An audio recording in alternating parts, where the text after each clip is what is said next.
Hello everyone, আসসালামু আলাইকুম। আল্লাহর রহমতে নিশ্চয়ই সকলে সুস্থ আছেন, ভালো আছেন। জীবনে প্রথমবার মিষ্টি বানিয়েছি এইরকম, তাও আবার এত সুন্দর হয়েছে যা আপনাদের সাথে শেয়ার না করে পারলামই না। তার জন্য এখানে আমি নিয়েছি 2টা ডিম। ডিম, গুঁড়া দুধ এবং ময়দা দিয়ে এত সুন্দর কালোজাম মিষ্টি বানানো যায় তা আমার ধারণার বাহিরে ছিল। নিয়ে নিলাম 2টা ডিম, 2 চামচ পানি, 2 চামচ রান্নার তেল এবং 2 চামচ চিনি।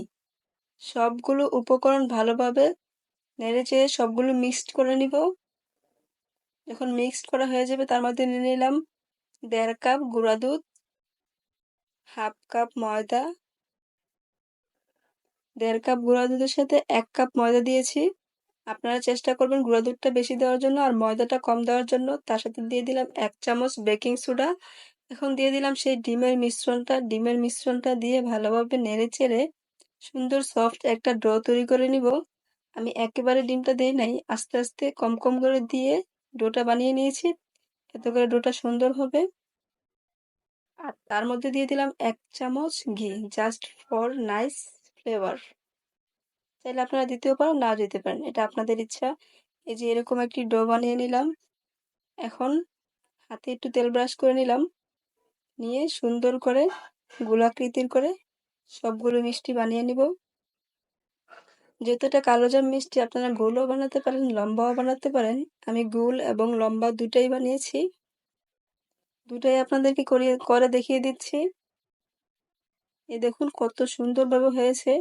এভাবে করে সবগুলো বানিয়ে নিয়েছি। এখন চুলায় একটি প্যান বসিয়ে দিয়ে তার মধ্যে দিয়ে দিলাম রান্নার রেগুলার তেল। রান্নার রেগুলার তেলটা যখন হালকা গরম হয়ে যাবে, এই পর্যায়ে একটা টিপস হচ্ছে, তেলটা কিন্তু ভীষণ গরম করা যাবে না বা খুব বেশি গরম করা যাবে না। তেলটা যখন হালকা গরম হয়ে যাবে, এ পর্যায়ে মিষ্টিগুলো দিয়ে মিডিয়াম আঁচে ভেজে নিতে হবে। এই দেখুন আমি কিন্তু তেলটা খুব বেশি একটা গরম অবস্থায় দেই নাই। তারপরে কিন্তু মিষ্টিগুলো নিজে নিজেই হয়ে উল্টিয়ে যাচ্ছে। আপনারা দেখতে পাচ্ছেন মিষ্টিগুলো কিভাবে হয়ে একা একাই উল্টিয়ে যাচ্ছে।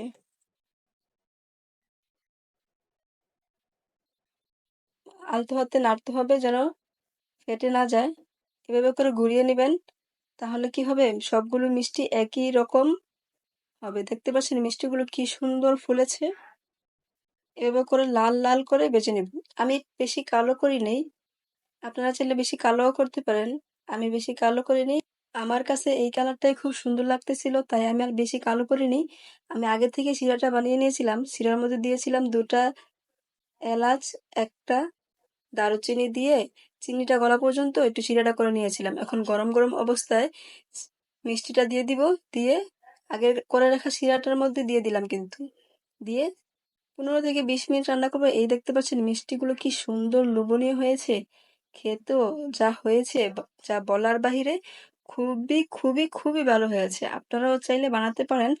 আমি আবারও বানাবো, কারণ আমি নিয়ত করেছি, আমার কাছে এত ভালো লেগেছে যে আমি আরো একদিন বানাবো। বাড়ির হক-গলতে অনেক পছন্দ করেছে। আপনাদের কাছে ভিডিওটা কেমন লেগেছে অবশ্যই কমেন্ট করে জানাতে ভুলবেন না।